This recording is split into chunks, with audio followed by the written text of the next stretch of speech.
All right, my friends, welcome here. Again, my name is Garrett J, the founder of Wake Up Warrior and also your host here in the Warrior Wealth Podcast. Now, I have got so much shit going on again.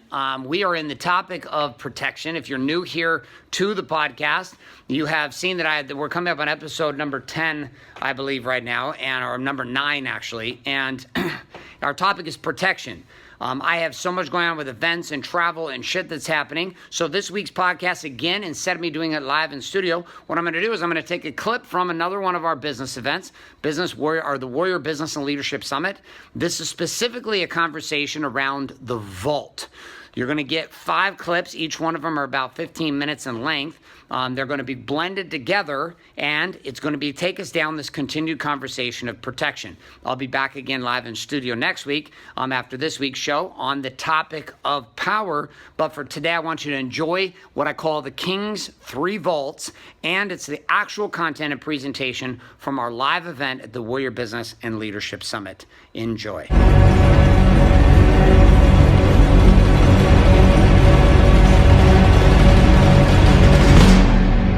This band that I gave you, it was our first new band. It's a debate on our team about whether they like the colors of the band. They've argued about this. They've debated. I started with this band too. I made this band myself. Not really, I didn't make the band, but I designed the band. Most of the shit that you see in Warrior, I just kind of made it up.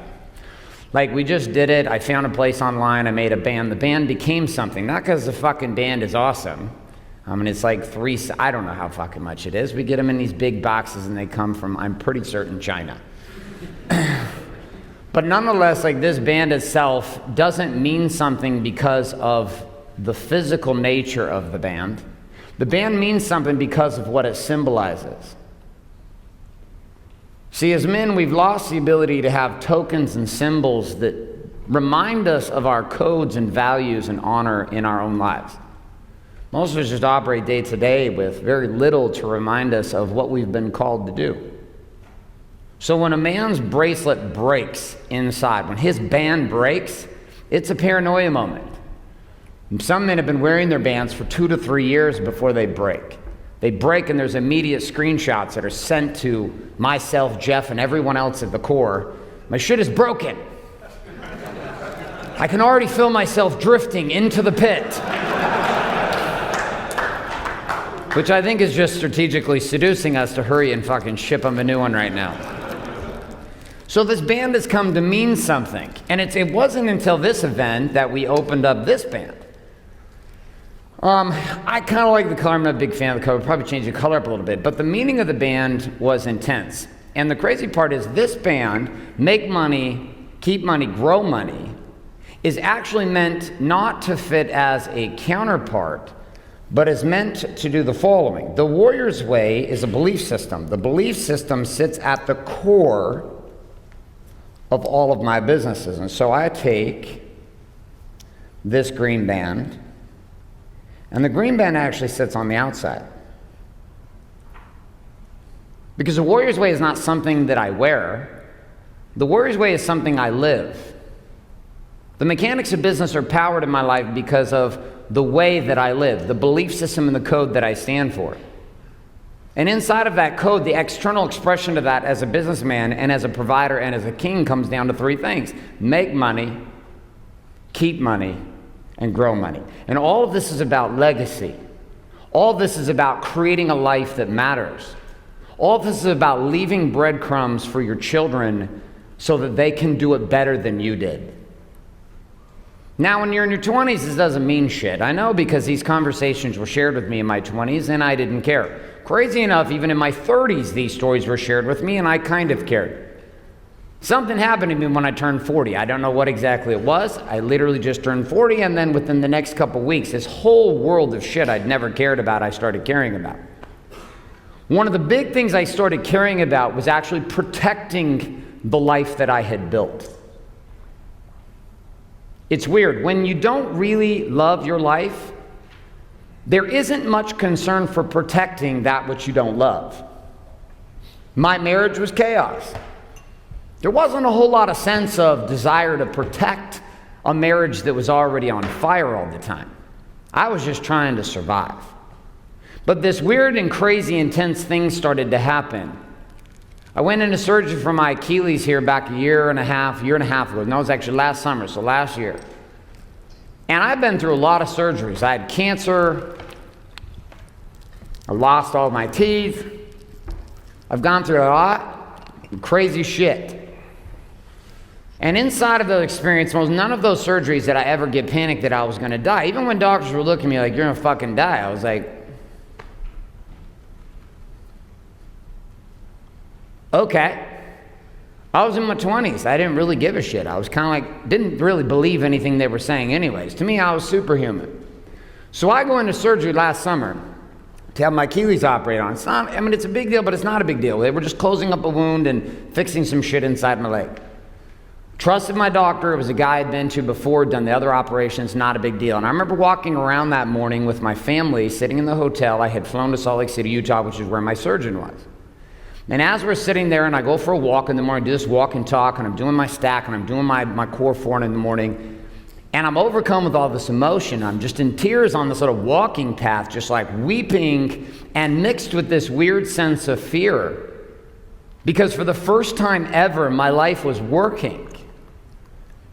But the part that was working the most was my wife and my children, all 3 of them. My strange son from my first relationship and I in connection. My son just committed to me during the break to come live with me this summer and work for me this summer inside of Warrior. He comments on all the Warrior videos. He just follows this shit now, and he's at college. And it took him going to college at University of Ottawa to actually realize that I am a person of power in his life, and I can actually be there as his brother, friend, mentor, and father. Even though we went to just Parker Garrett terms because I was putting way too much fucking pressure on him. And I look inside, and I look at my son, and I look at my daughters, and I looked at my wife in my mind, and I was like, man, I give a shit about these people. Like, everything else can go away, but I want my family to rise, because what point is there in building success in business if what I leave behind is my wife and children? I can build all this greatness, get accolades and appreciation from all the people around me. My bank accounts and my car can tell me, oh, you're fucking cool. But if I fail inside my home, what the fuck was the point? For what? Every orgasm fades. Every party fades. Every success in business fades. It becomes normal. The only thing that doesn't fade over time, if you are connected, is the rising and growing connection you feel with your wife, your children, and the people who matter to you. And so what's the point of the money? The point of the money is to build a kingdom. But when you rise to the position of king, it comes with responsibility. And one of those is to continue to sustain life inside the kingdom. When I started to behave and operate as a man with my wife and with my teams in business, there was an expectation that this rising kingdom would stay. Because my wife had seen the rise and the fall, and the rise and the fall. And this was my pattern: build, burn, build, burn. Build in our relationship, fuck it up and burn. Build in the business and burn. How many of you can relate to this build-burn cycle? So inside of this game, I was like, why the fuck do I keep doing this? Like, why? Why do I build my body to greatness and have this tendency to be at a total high and then fuck it up with drinking and smoking weed and doing stupid shit for like 3 straight days? Like, why do I do this? I'm at the highest I could be in a month, feeling on fire, and then I mute that shit. Why? Like, I didn't understand why I behaved, and what it came down to was simply this: I had no connection to purpose. I didn't wake up in the morning with a sense of purpose, and when you have no purpose, there is no desire to protect that which you build and that which you say you hold close to your heart. And so I was committed to change that. I was tired of not giving a shit. I was going to fix myself. And so I went down that path. And for the first time, I started giving a shit about protecting what I built. Not just in business, I started giving a shit about protecting the money that I made. Protecting the way that my business is operated, with systems and teams and processes and maps that would allow for my succession if I died. I started giving a shit about stuff that was further than just 90 days down the road. I started thinking about who would I have to become for such large outcomes 20 years to be possible. Who would I have to become for the Warriors Way to be a message that was so big and spread to so many countries, led by so many men, that literally my name disappeared. People didn't even know who I was because the belief system and movement was so big and impacted literally 10 million families. And I was like, now I'm starting to think different. Now I've got to play different. Now I have to be different. And protection started to enter my mind. But protection doesn't make sense when you're in scarcity. Because in scarcity, all you can think about is survival.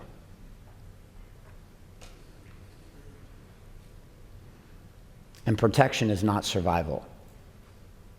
A man can't create strategy of protection in his life if he wakes up and he's just simply fighting for life. And so many of you in this room have been called to go serve people, individuals who are stuck in scarcity. Scarcity in their feelings, scarcity in their spiritual connection, scarcity in their body, scarcity in their money.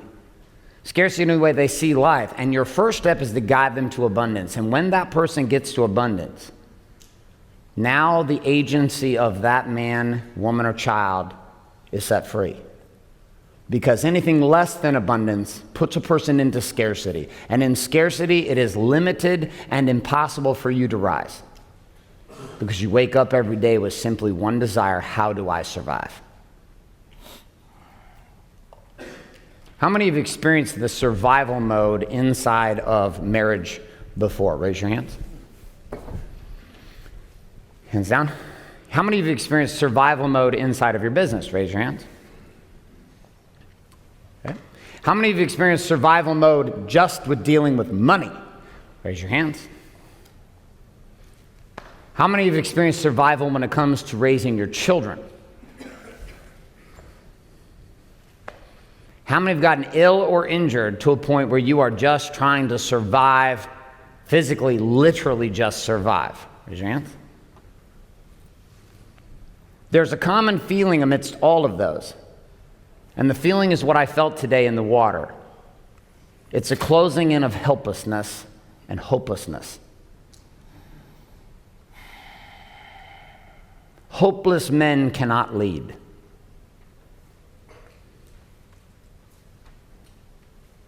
Broke men cannot lead. Men without money will struggle to lead. Because the voice cannot use you because you do not have the resource to be used. And so I'm going to plant a possibility into your heart. And here's what it is. That you have been called to be prosperous. That your life has been called as a businessman to be fucking profitable. But not a little bit. To become so ruthlessly connected to the success of your businesses and the service of your clients that profitability is not a sometimes thing, it's an all the time thing. If profitability becomes a standard inside of your business, and if profitability becomes a standard inside of your life, then the possibility to live your purpose unleashes. Millions will talk of living purpose from a place of scarcity. Do you know how people live purpose from scarcity? It looks like this. They declare really big things to the world, and they get angry at all the people with money who will not support their ideas.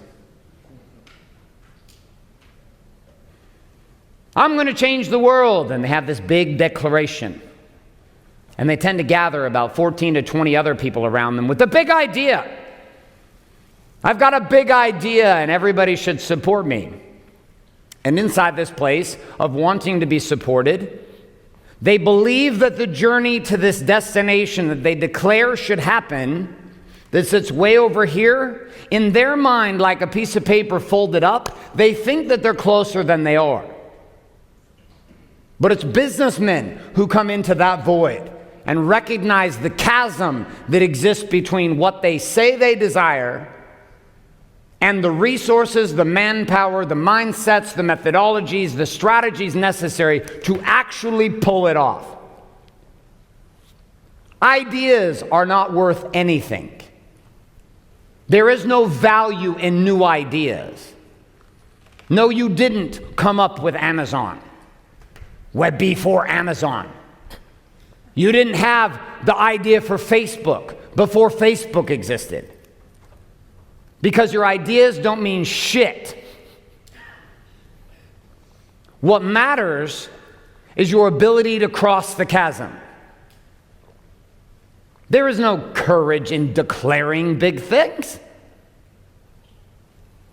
But there is courage in crossing the chasm. And there are few who will make that journey. My hope is that you are one of them. Your marketing, your sales, your systems, your leadership, these are not negotiable options. It is not negotiable that you must master these. If you are a sailor of the chasm, then you must own these skill sets as if your life depended on it. And if you tend to brush them to the side and say that's someone else's job, you will sit over here on this side most of your life, hoping that a man like me will sail in with my fleet and pick you up and take you to my promised land, not yours. Because the minute you get on my fucking ship, it's no longer your journey. You're a participant on my boat, not yours. The amount of money you have is only limited to your lack of creativity and your commitment to back that creative idea. So maybe you have the creativity, you have an idea, but you lack the commitment to actually follow through with it. How many of you know right now you have had some ideas or insights over the last couple of years to do some shit in your business, to make some changes, and you had the creativity to innovate and make some changes, but you lack the commitment to pull that shit off? Raise your hands. So when people tell me, well, Garrett, I have a confidence issue, or I have a cash flow issue, I was like, no, you don't have a confidence issue, you don't have a certainty issue, you have a commitment issue. At the baseline of every game of creation inside of money, you will find a committed man who tells everyone to fuck off, even if he's all alone in it, because he's like, this shit's gonna work. Everyone's like, that shit is not gonna work. You're like, nope, it's gonna work. And I'm gonna prove you. All right, I guess it's not gonna work. And then you get one person to believe that it might work with you. And then you and that person begin to create some solutions. And then you go to the marketplace to do exactly what we talked about with strategic seduction. You identify some problems, some painful consequences, and you begin to seduce a solution into the life of another person. Here's a solution to this painful reality that you're facing. And in exchange for providing you with the solution, I am going to request X amount of dollars. If the person sees the value in it, and there's no gun to the head, and that person exchanges with that individual, being you, then wealth is created. Wealth is created through the exchange of solutions to problems. That is all it is. And so the creativity that I'm speaking of is your ability to be creative in your problem-solving abilities. All problems are not solved point A to point B. Point A to point B is not working, and for some people, point A to point B will work, but there are others, the solution of point A to point B is irrelevant. So you come up with a creative solution to solve the same problem, but it's point A to C to D back to B. And for that person, that solution worked. And some of you just wipe the board completely and say, this isn't even necessary. Fuck even A to B. Come over here and I'll give you M. And they're like, what? Yep, M. We'll just get straight to the point, get to the money. Wow. okay. So we have this idea of being able to make the money, which is simple exchange, but now we got to have a short conversation about keeping it.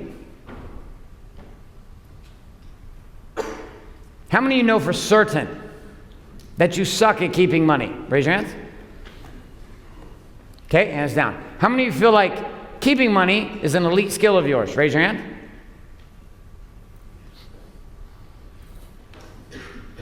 There's a few more of you who are very good at buying shit. And some of you that are very good at saving shit. Now, can you save shit if you don't spend shit? Nope. So some of the problems with our really powerful savers is that you're shitty at spending. You're actually scarce in your savings. You still operate from scarcity even though you experience financial what should be abundance.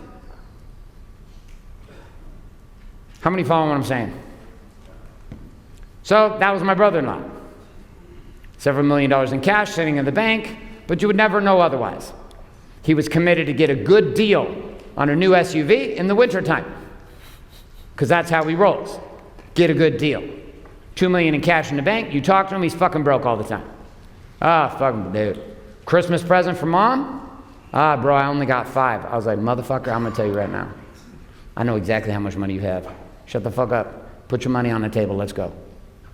The worst part was, inside of his situation, is he made his wife, with a brand new baby, push around a stroller in the wintertime for 2 months because he wanted to save $8,000 on a Yukon.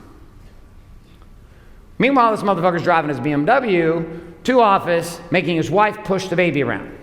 Should be no surprise that spring when they go to Cabo, after 10 years of this behavior, of being a cheap motherfucker and a cheap bastard with his money, his whole career, of which I set him up to create, being the cheap bastard that he was, constantly devaluing his wife with money, putting honor in the savings account while devaluing the queen. They go to Mexico on a little trip. Of course, he didn't pay for it. He won it as an award for his sales. Fucking cocksucker. But don't worry, it was coming to him. They showed up at their first night at the resort. She pushed an envelope across the table to him. Had a little gift inside. She walked out the door of the condo, got back on a plane and flew home. Who'd like to guess what was inside this said envelope? Divorce papers. He sat in my backyard, sharing a beer with me, broken as a man. I can't believe this shit happened. I said, it's because you're a cheap motherfucker. And for the last 10 years, you told your wife she means nothing to you. You worship money. You worship your savings account. You worship a false idol. And over and over and over again, showed your wife she doesn't mean shit to you. So don't be surprised when this woman says, fuck you. So you can be screwed in either direction. Your guy blows the money all the time, but you don't have enough to take care of your family. Or you're the guy that saves the money, and you're such a tight bastard, you won't even pay for the fucking ballet lessons. You're like, we need to save this money right now. That was my brother-in-law. He sat there in my backyard crying for the first time. I'd never seen him cry before. Emotional, hurting, and in pain. And the crazy part is, she took 75% of the money. Good for her.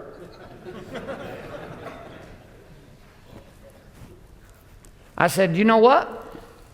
I hope that $7,000 was worth it. Because that $7,000 cost you $1.5 million, a marriage, your children, and your whole fucking family, you dumb motherfucker. And I told you this for 5 fucking years.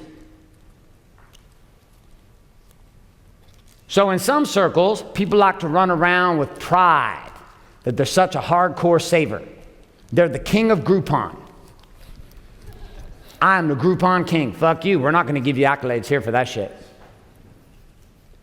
Groupon puts more businesses out of business than keeps them in business. And so you have to master the balance between what? Making the money, spending the money, and keeping the money. Most people wait until they're 65 and then they get the car. That's my whole neighborhood. I was like, fuck that. I'm 41, I'm gonna drive this bitch when I'm looking good, my wife's looking good, I'm gonna drive the shit out of this car. Some people are like, that's a horrible investment. I said, a horrible investment in what? My life? My enjoyment of the fruit of my work? The time out with my wife? The house, a waste of money. Is it a waste of money? What the fuck is the point? If you don't have the money to spend it, I get it. But if you learned how to make it, at some point you have to look at investing in your life and the experiences with your children as worthy to invest in. Which is ironic to me because I will listen to men who put their money in 401k plans every month. Fucking joke. Same man won't even take his kids to Disneyland because the ticket's too expensive, they say. So let me get this straight. You're going to put money into your 401k, and instead of putting money into your children and the experiences and legacy of building your children, you're going to hand your money over to somebody else you don't fucking know. You don't know what they're doing with the money. There is almost guaranteed you will lose the money, and you haven't read any of the fucking paperwork, and inside of that, that makes sense. But when I tell you to invest in a babysitter, motherfucker, you're like, I don't have enough money to go on date night. It's too expensive. So is divorce. So is a kid who doesn't want to talk to you anymore. There's a balancing act. You're balancing. Once you make the money, you got bigger problems. You got bigger problems. Robert Kiyosaki, when I started into this game 15 years ago, sat down with me and said, listen, the biggest problems you're going to ever have is having a lot of money. Now, of course, I didn't believe him. Because at the time, guess what? I didn't have any money. So it was pretty easy as a PE teacher to be like, what are you talking about? I think you might be a little bit crazy. Then as time went on, I started to realize that being in stewardship of money is 10 times more pressure than constantly hunting to just put food on the table. Way more responsibility. Having people whose lives are affected because they're employed by you, that's a lot of pressure. This is why we created the divide inside the game going forward in Warrior. Because a businessman's pressure is not the same. It's not the fucking same. It doesn't mean that the Warrior's way doesn't work. But when I have to make sure that payrolls hit, that's a different responsibility than being the one that collects the check or manages the people. When you are responsible for the money, when you are the one that has to make sure your business can create the money and pay out the money while still fulfilling on what it promises, that is a whole new level of shit. And if you've never had that experience, I would invite you to begin down that path. Why? Because there is nothing in my life I've ever found that will cause you to expand more than being married, having kids, and running a business. That is the trifecta of either you are going to become a raging alcoholic or you will find the path. And that's why most don't take it, because they're terrified. Does it mean that you can't create inside of another organization? Of course not. I have amazing team members. They are not employees of mine. They are team members who get to run aspects of the kingdom and create with massive amounts of freedom, and they operate as entrepreneurs with me. You have to know how to make it so that you can even have the problem of the balancing act between spending and saving. When to spend, when to save. How do I balance and how do I behave? So I was having a conversation with my wife, it was about 3 years ago, and we got into another fight. We've got into like thousands and thousands and thousands of fights. So there's fights and there's debates. This was a fight. Debates are healthy. Me and my wife debate like crazy. They might look like a fight now, but we're both in such deep respect for each other that it's really just sparring. and it works out nice. It's a very healthy game. You spar with your friend, you get done. Only in this case, you have sex. So it's great. So my wife and I 3 years ago are not in a sparring session, no. We're not in a debate. We're in a fight. Like, it's a full-on fight. And she pulls out a dagger, not for real, but with her words, and just shanks me in the side. Like, she made a comment. She said, you know what I find interesting? And I said, what's that? She's like, when it comes to the business, there's no length you won't go to invest money. If you feel like you need 5 new Mac setups with dual screens, well, by God, you order them in 5 minutes. You need a new employee, you're so pumped to tell me about how you just put somebody else on payroll. You need a new office, and it has to have wood floors and whiteboards all down the side. Next thing you know, boom, it's done in like 1 week. And then I ask you for a house, and you say, ooh. I ask you to take the family on a nice vacation for more than 48 hours wrapped around your fucking work schedule.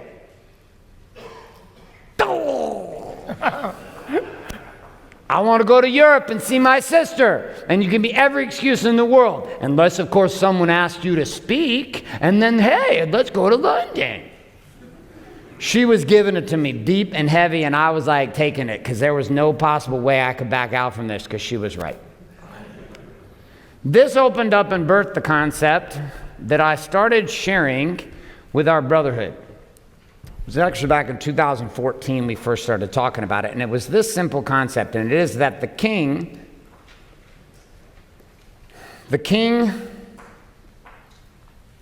eats first. Now, the king eats first principle is about the king, but it's also about the queen and the children. So I had this weird, twisted thought in my brain. I looked at money in my business different than I looked at money in my personal accounts. So I will keep all the money in my business accounts, and inside of that place, I felt always good. And I didn't come from anything, so like I've experienced like nothing and then like below nothing negotiating for 2 burritos at Taco Bell with a cute girl in the drive-thru, not in a car because I didn't have one. Like I don't have like this threshold of shit. We're out.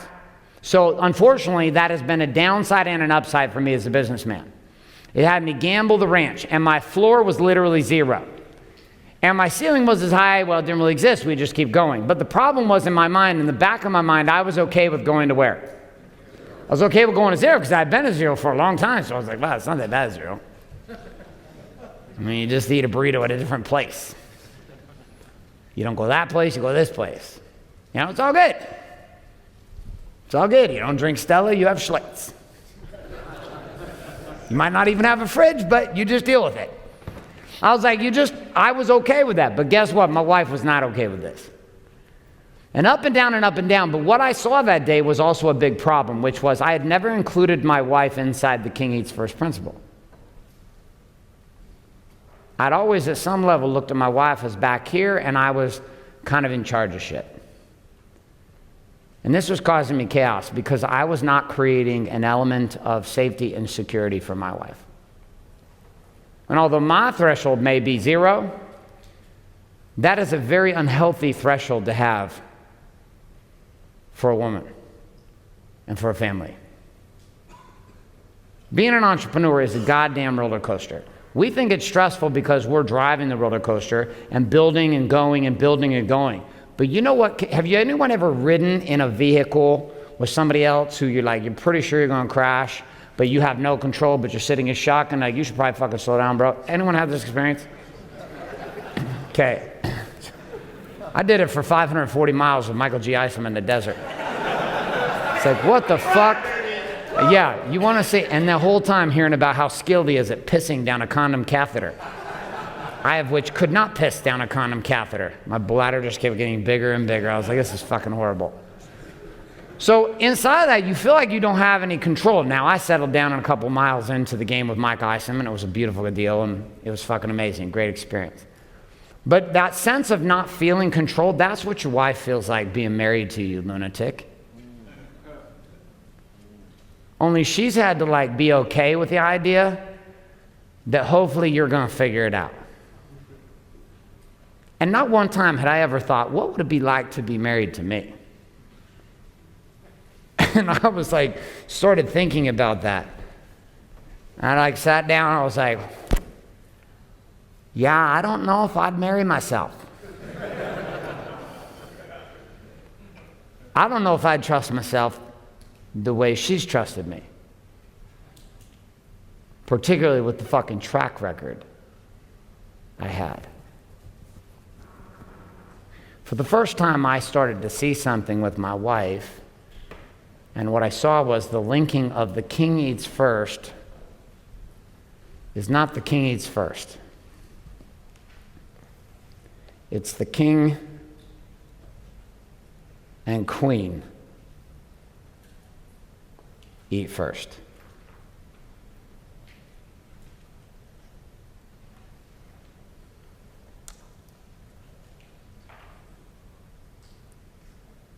So I made a move economically, and here's how it went. My wife was always paranoid with everything I was doing because my wife couldn't look into an account and feel safe. Because she didn't have access to business accounts, she didn't see anything I was doing, and she just had a history with me, particularly from 2008 to 2010. It was a pretty shitty time. I owed a lot of people a lot of money. We had lost a lot of money. I had lied about a lot of things to my wife with money and just our lives in general. And so my wife had lacked a lot of trust in me and my word about getting it done. And had gotten to the point I would yell at her when she would ask me, hey, I'm not trying to put any pressure on you. I'm just asking, do we have any money to pay bills? And of course, I would freak out. God damn it, woman, I'm doing the very best I can. Why the fuck you bring this to me? And she's like, oh, fine. Then, of course, 2 hours later, guess what I was wanting? Hey, what's up, babe? How are you? She's like, oh, don't even fucking go there. You might have a memory that's about 5 seconds once your penis wakes up, but mine lasts for a long time and you are fucking cut off. So inside, I started seeing there was this challenge with the fact that my wife felt no security. And I used to look at her like this was a bad thing. What? You shouldn't feel this way. You should just be supportive. And then I got it. I had this idea. What if I created a game of safety for my wife? What if my mission was to create utter safety and stability for my wife and wrap her up in a bubble of protection? And instead of fucking exposing her to the elements like my brother-in-law and pushing it, because I was doing it emotionally to my wife, even though I may not have pushed her out on the street with my money. I was doing it to her emotionally. So I started building what I called the vault. The first version of the vault was this. I started putting money every single month into an account that I do not have access to, I cannot see, and I have no authority over the money. Guess who has authority over the money? The queen. Danielle controls that money. I don't care what she does with it. I don't care what she spends money on. I don't care how she operates with it, because it is her slush fund, AKA her vault, to tell me at any given time to what? Fuck off. It's literally the fuck off account. It's also the stability account, so that at any given time she can open up the app on her phone and she can look at what? The account, and recognize that even though I'm making a lot of crazy moves, that she knows back home what? She's got the fuck off money. So if I get crazy or I pull some shenanigans like I did in 2009, she has plenty of resource. Over 3 years as we've filled this account up every single month, I don't even know how much she has in there because I don't see it. I just know how much I put in there, and I've totaled it all up, and she's got a hefty sum of fuck you very much, Garrett J. White money. I don't ask her what she does with it. That is my investment in who? In my wife. Which was crazy because I would do it all day long for my business. But why am I not investing in the business of my marriage? Why am I not investing strategically in my mind to protect the mindset of my queen while I take the war outside the castle to expand the empire? Why am I not doing shit to make sure that she feels safe? Why do I continue to put her out front to deal with shit? I used to send her, I was like, just deal with the bills. And one day I sat there, I was like, what the fuck do I tell her to deal with the bills? My wife gets steamrolled in these conversations. If I just put myself and my team on it, and I hire some people in between to help me with it, or if I just fucking take it on, I'm demonstrating to my wife what? Leadership. So I would say, well, why don't you just pay the bills? Then I would get angry at her because a bill got mixed up or something. I'm stressed out, woman. What's wrong with you? And it caused me more stress being stressed out about stressful shit that was going on with the bills. So I went to her and I said, hey, here's the deal. I'm taking it all back. Give me all the bills. I'm handling all the bills. I'm taking care of this shit. I'm going to own it. We got problems? I got them. Taxes, anything else? I fucking got this. I want you to be in your space to be able to be what? My partner, my lover, my wife, and the mother to the most important things I've ever created. She also happens to be a businesswoman. And so I built systems to help her get out of the business and be able to just be an artist. Because guess what I still wanted? I wanted a woman who had a creative outlet. To do something that was beyond me and her children. To feel significant inside of herself beyond me. Arguably one of the greatest moves I've made in business in my bank accounts. The amount of money I make because my wife no longer questions my moves in business. She supports them 100% with no arguments. It's the exact opposite. There's not a sense of don't trust. There's a sense of you got this. You got this. How many of you know that you got this from your woman is an important thing for you? Raise your hand up. I never got that you got this. Here's how it used to go down before this strategy. I had a big plan. I would be excited about it. I would share the plan with her, and on the way out the door to execute the plan, the queen who didn't trust the king, or justifiably so, instead of you got this, would say, you're probably fucked. Very encouraging.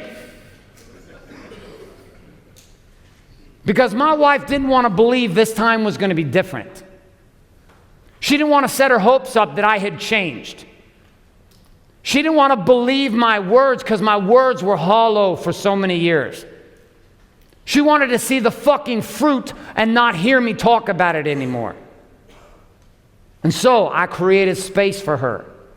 And I built a slush count, the first vault of 3 vaults that I built. A vault, an impenetrable amount of cash for her in a savings account that she can hold and do whatever she chooses with. As a man, when you create economic conditions for your wife to tell you to fuck off if she wants to, it changes the dynamic of your relationship. Because when your wife doesn't need you anymore, she faces different decisions. She's not dependent on you. She now gets to move herself into a position of wanting to be with you. My wife is a beautiful woman. She is a powerful entrepreneur. She makes plenty of money on her own outside of what I do with this strategy. And that is so powerful for me because my wife chooses who? Me. Amidst all of my fucking frailties, my weakness, and my bullshit. She chooses me. And for the last 3 years economically, I've shown her that I chose her. There was nothing, like I didn't need the house that we live in. That's not my thing. But I made the move for her because buying a house after having lost everything and leasing homes for 10 years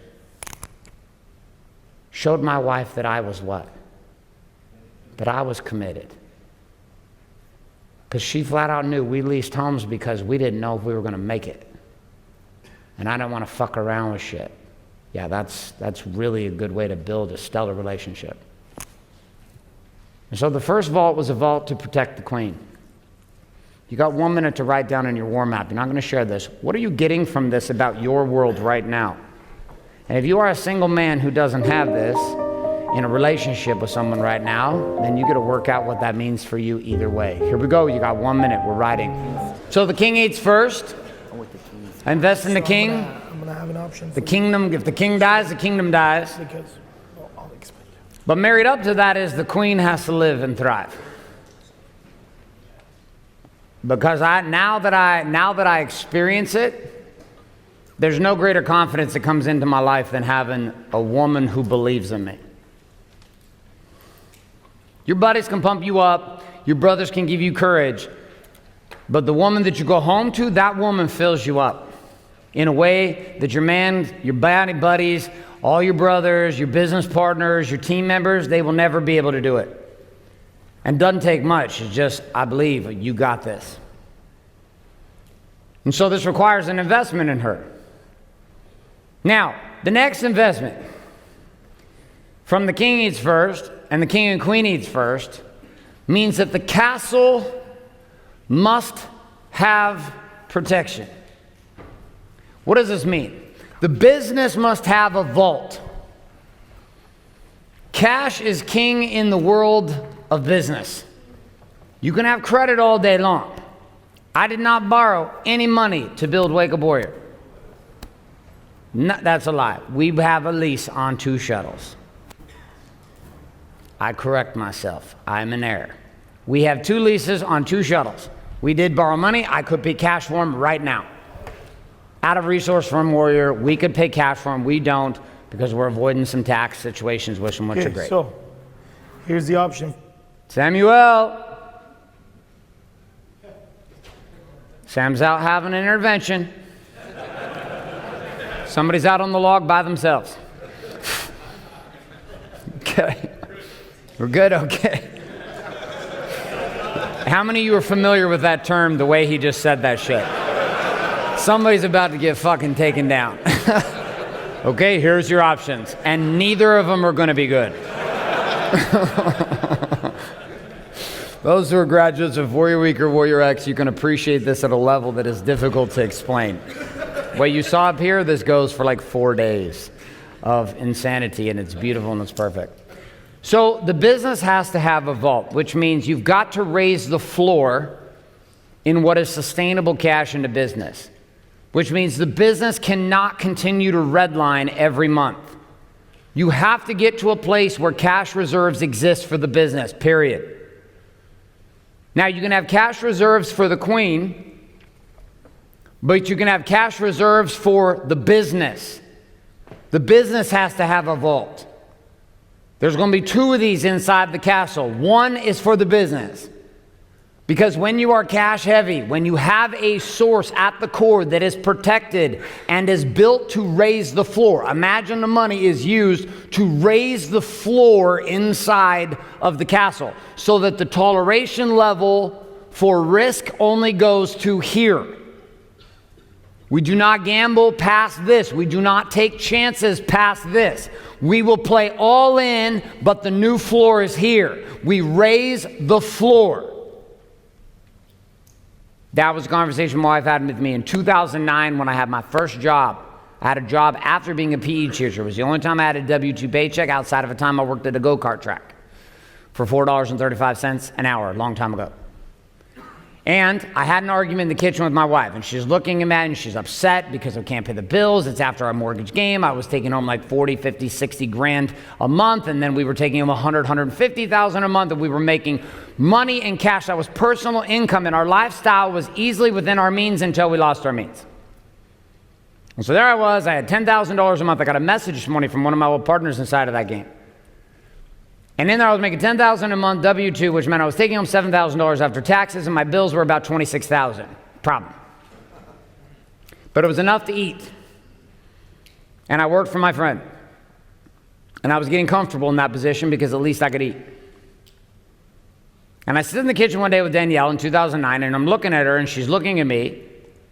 And we're having this argument again, lots of them, and this was another one. I'm looking at her, and I'm like, listen, do you understand how many people would be grateful to have $7,000 a month in income? How many people don't have jobs, don't have money, don't have... Now, if I'd even listen to myself for 2 seconds, I can't imagine being married to me. Because you're looking at a guy who had built an empire, who lost an empire, who is now trying to justify his lack of production. And she's not buying my shit at all. And she stops and listens to me go off for like 10 minutes.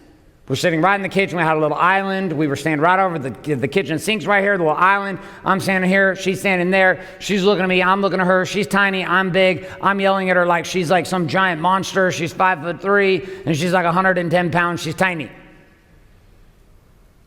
And then after I get done, the queen looks at the king, who has lost his crown, who's acting like a fucking peasant,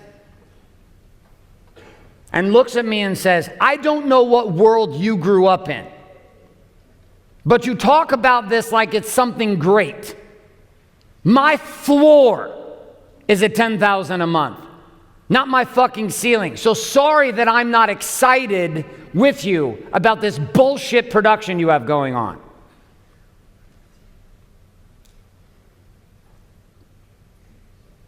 How many of you are pretty confident I did not get laid that night? God, I was on a roll. I was on a roll for years. And she was right. She was right. This is a tricky thing about the woman in your life. The queen knows shit.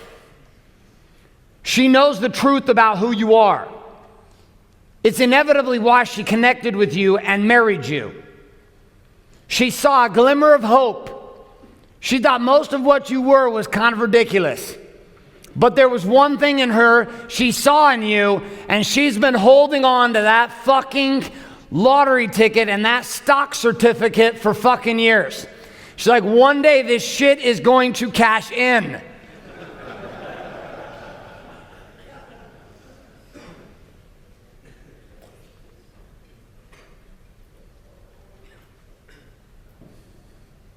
The problem is, we don't see ourselves that way. And inside of our own desperation, we don't see ourselves the way the queen sees us. And so we get confused with persecution when truly she's just calling you to fucking rise.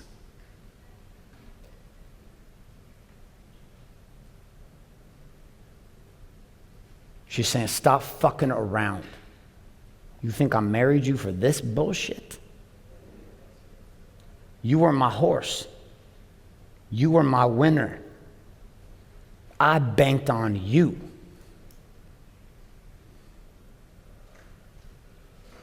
Inside of this, your teams and organizations need to know that you are not redlining. You have to make decisions inside your business to build a movement that require sometimes significant amounts of cash. You need to be able to make these moves without being in paranoia and scarcity. If you don't have a reserve currently in your business, a vault of cash that is not touched, it is simply in play, protected from lawsuits, protected from scrutiny, that sits in a situation that protects the business and the future of it. When you run in a business you don't give a shit about, guess what you don't do? You don't do this. But when you are running a business that you care about, with the team members that you care about, the health of that business is equal to the health of your relationship with the queen. If your business is starving and scarcity is the message that runs the hallways of your organization, if you're constantly trying to figure out how to pay your people less, do not expect to build an empire with a small army that rallies to the call.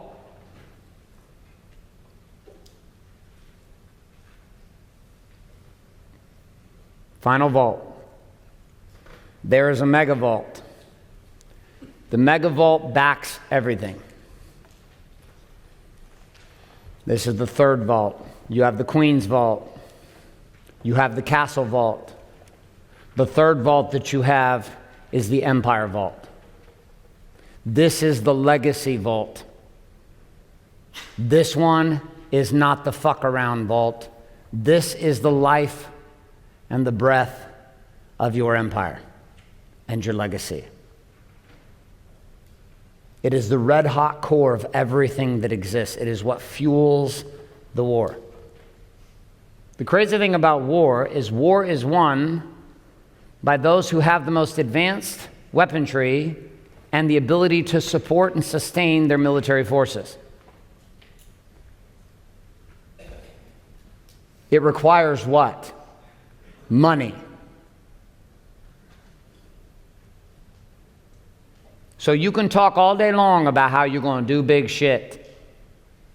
But if you can't make money and you can't keep money in secured vaults that are protected from outside attack so that you can continue to build and expand the empire, you're fucking kidding yourself.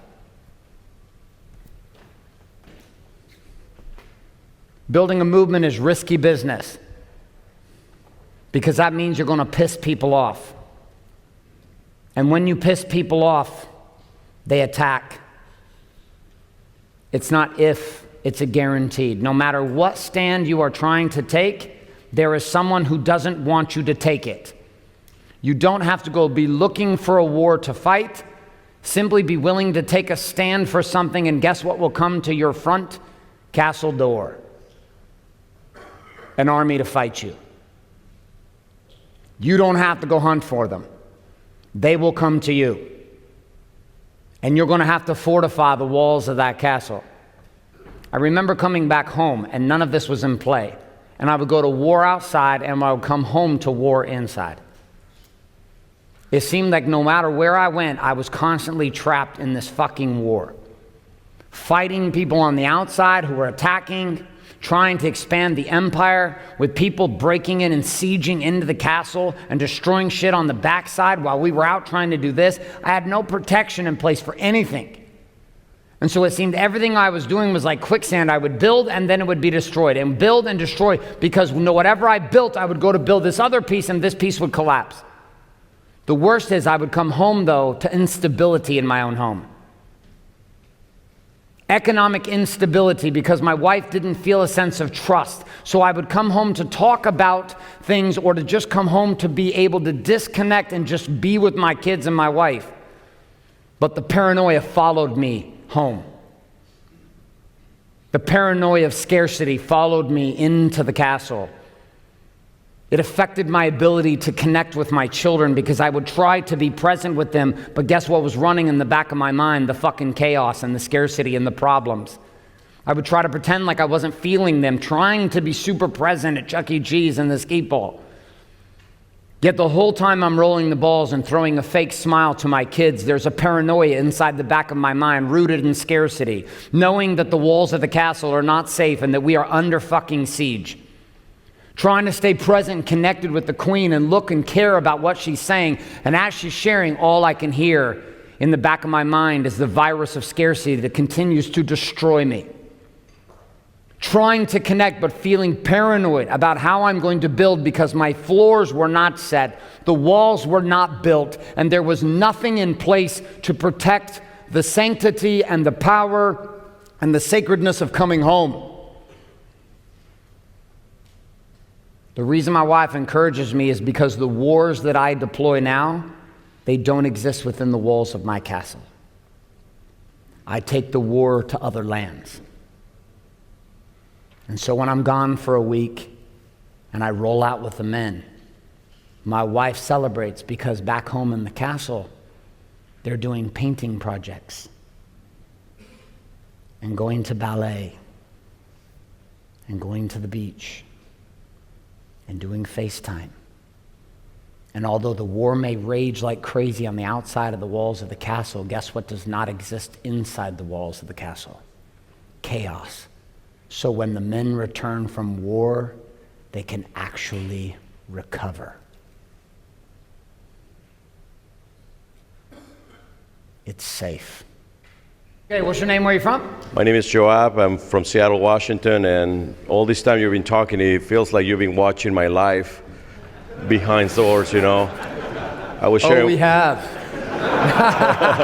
That's just playing. So I was sharing with Philip that I feel like I have robbed my wife and my family. I have stole the joy when she met me. I remember when she used to run and jump on top of me, welcome me to time together. And it hits hard because I've been a selfish motherfucker, And she's still there for me. She's always waiting for me to wake up and realize the value that she brings to my life, and I've been completely underestimating her.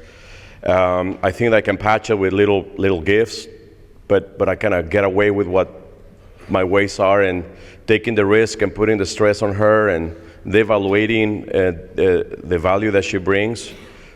Like, I feel like I'm a thief and I have stole all that from my family.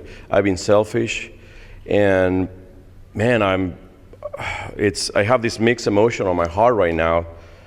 I want to get out of this because that paranoia speaks to me. I'm like, I have people that depend if the company's been profitable and if we are closing deals, but at the end of the day, I want to go home and rest, and my wife is asking me, how we doing, what's the tax situation, because she's on the dark, and she's been screaming, and first of all, thank you, man, for listening to the voice. Thank you so much, because that created this moment for me of colliding myself and inside, and having this drive to change and fucking get responsibility. Yeah. And it's shameful. And so shameful. Here's the thing I want you to see, is that it can feel shameful. And the shames, I used to do the same. I was like shameful of myself. I felt like a fucking total thief, just like you. But it wasn't productive for me to feel that. So I spent a lot of years like beating myself up like very bad. So this is a stack topic, right? So that's a stack topic. You go in and you take what's your first name again? Joab. So you're like, you just blast the fuck out of yourself. Like I'll go in, like I have stacks every week that are like, Garrett, you motherfucker. Why? Because that's my favorite. And then I will go off and I call myself motherfucker, cocksucker, you fucking pussy. Like I will take Garrett and put him over here, and then I will beat the shit out of him. And then I get to this place at the very end where there's a gift, and the shame disappears and the guilt disappears, and all there is clarity on execution. Another key in this, don't tell your wife you're going to change. Just show her change. Amen to that. I made the mistake, dude, for 2 fucking years. I would come back from something, or I would go to something, and I would be like, babe, I've been an asshole. Here's what I'm gonna do. Here's what I'm gonna do is the worst shit you could ever tell your wife. Because at the end of the day, she wants to see what you fucking done. So, what do you know is the one thing that must change? Simple thing that must change. Don't go big on me. Just what's the one simple thing that's going to change? Starting Monday next week, it's going to be different. To don't fail my best friend and having shoulder to shoulder in my business. Okay. And so what would that look like? Practical? How would that look practically? Because it sounds nice, but how would it look practically? I will open my books, and I will invite her. You're going to open your books and invite her in? Yeah. Awesome. Okay, and let her see. And yeah. You might start with the Queen's Vault. I started with the Queen's Vault because what I needed stability in was my relationship with my woman. I needed me and her to be on the same page. Everything else didn't fucking matter, because if that was out of whack, everything else was affected. That's why it's where I started. So people are like, oh, you need to do the vault for the business, or you need to do a vault for the empire. I was like, fuck those vaults. If you don't have a vault for the queen of time, energy, love, attention, and money, it doesn't matter. I'm proud of you, man. I'm glad you're here. Thanks, man. 2 clap. Boom. All right, name where you're from? Ryan Nickel. I'm from Sacramento, California. Awesome, Ryan. What are you getting? Okay, so I got a challenge here. I have a Queen Vault. Did that, got rid of all the nervous energy that was in my house, so I could just free that shit up. Got a Kingdom Vault, but because I have the 2 vaults, I'm letting shit just burn. I no longer have that external pressure from my wife nagging me to go out and just build shit, so I'm just like, fuck it, let's just let it go. Because I know she's protected, I know the kingdom's protected, but I ain't doing shit. Mm-hmm. And I didn't think that would happen, but once I put those in play, it just went straight nosedive. Awesome. So, what do you think is missing? Purpose, for sure. The end. Okay? So this is the hardest thing. You built to abundance. The challenge of building to abundance is you lose runway. There's nothing else.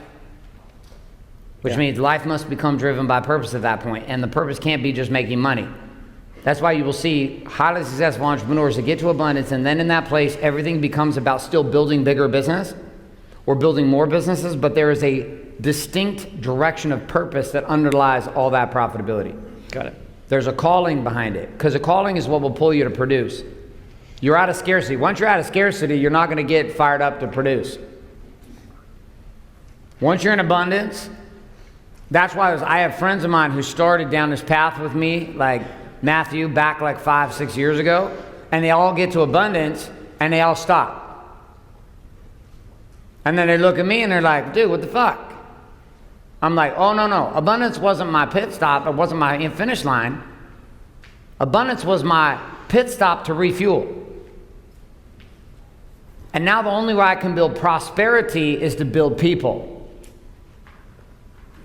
My businesses must build people across the board. I build my people inside my organizations. I build my clients.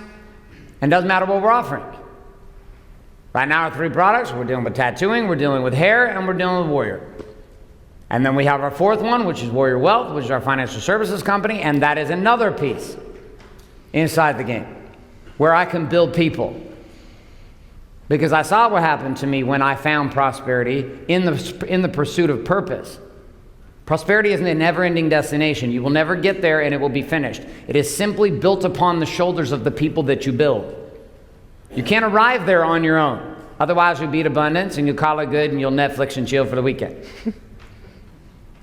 That's it. Which is okay to hit the old Netflix a little bit. But when you're driven and pulled forward by a purpose, you'll actually find yourself not doing that.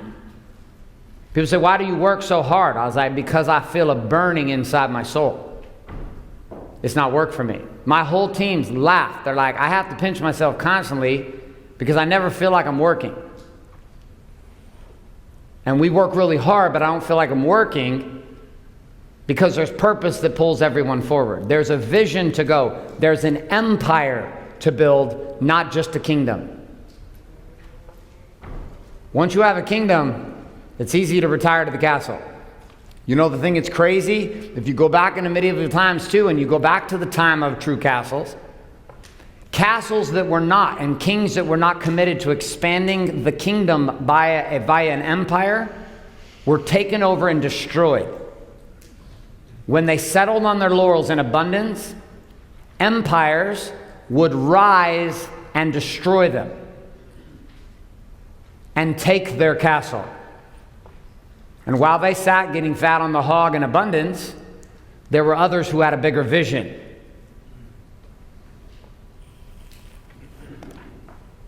Genghis Khan was one of them. He had a vision. Unite the clans, unite the tribes, and take over the fucking world. That was a little bigger vision than some of the small tribes they went to war with. What is our calling? Build and support the kingdom, and then stop. You seeing this? I am seeing this, yes. Too good. Boom. All right, throw it back up here. Okay. So final idea with this. There are 3 phases to the money game. What's the first phase? Make money. What's the first phase? What's the first phase? What's the first phase? I'm going to say move. You're going to give me the first phase. Move. Move. Move. Move. Move. Move. Move. Turn to your brother next to him and explain why it's important that you make money. 3, 2, 1, go. You have 30 seconds. Go. Once I make money, what do I got to do? What do I got to do next? What do I got to do next? What do I got to do next? Okay, we're going to do that one. Move! Move! Move! Move! Move! Move! One of the ways we keep money is we keep making money. The other way that we keep money is we build the vaults. But one of the strategies must be in play to keep the money is you have to keep making the money. Because life changes, circumstance changes, devaluation of currency happens, shit goes sideways. You cannot ever get your paddle out of the water. Retirement is bullshit in my world. It is bullshit, it is bullshit, it is bullshit. Retirement is a plan for people who fucking hate their lives, who would like to die drinking shitty Mai Tais and playing fucking golf with a bunch of other people who hated their lives too. I'm like, that's quite a shitty outcome for life. What's the third thing that needs to happen? What's the third thing? What's the third thing? What's the third thing? What's the third thing? Move! Move! Move! Move! Move! Okay, we're going to start at the top. We're going to roll them down. 1, 2, 3. Start at the top. Roll them down. 1, 2, 3. Move! Move! Move! On your feet. We're going to start with the first one again. Here we go. Move! Move! Move! Move! Move! Move! Turn and face your brother. Turn and face your brother. Make sure you are face to face with somebody. Here we go. You're going to tell him. You're both going to yell it at the same time. We're going to start at the top. Number 1. Move! Move! Move! Move! Move! Move! Move! Move! Move! Move! Move! Move! Move! Move! Move! Explain in 30 seconds or less why this is important to you, to your brother. Off you go.